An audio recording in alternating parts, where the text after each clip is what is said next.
అనగనగా ఒక ఉల్లిపాయంత ఊరు.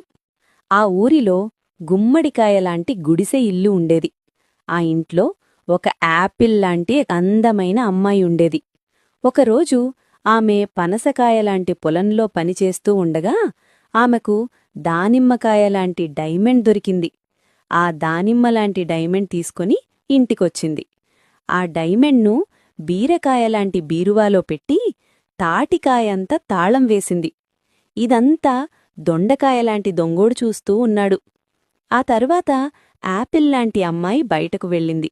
తర్వాత ఆ దొండకాయలాంటి దొంగడు తాటికాయలాంటి తాళం పగలగొట్టి దానిమ్మలాంటి డైమండ్ను తీసుకొని పారిపోతూ ఉండగా తన ఇంటి నుండి ఎవరో పరిగెత్తుకుంటూ ఉండటం చూస్తున్న ఆ యాపిల్లాంటి అమ్మాయి దొంగను పట్టుకోవాలని చూసింది. కాని దొంగ ఆమెకు దొరకకుండా పారిపోయాడు.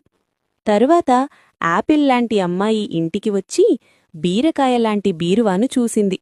దానికి వేసిన తాళం పగిలి ఉండటం చూసి బాధపడి నడుచుకుంటూ పుచ్చకాయలాంటి పోలీస్ స్టేషన్కు వెళ్ళింది.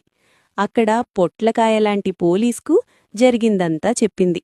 వెంటనే ఆ పోలీసు లవంగల్లాంటి లాఠీ పట్టుకుని జీడిపప్పులాంటి జీపు వేసుకొని బయల్దేరాడు. కొంత సమయం తర్వాత అడవిదారిలో ఒక దొండకాయలాంటి దొంగ దొరికాడు. తన దగ్గర ఉన్న దానిమ్మలాంటి డైమండ్ తీసుకుని వచ్చి యాపిల్లాంటి అమ్మాయికి అప్పగించాడు.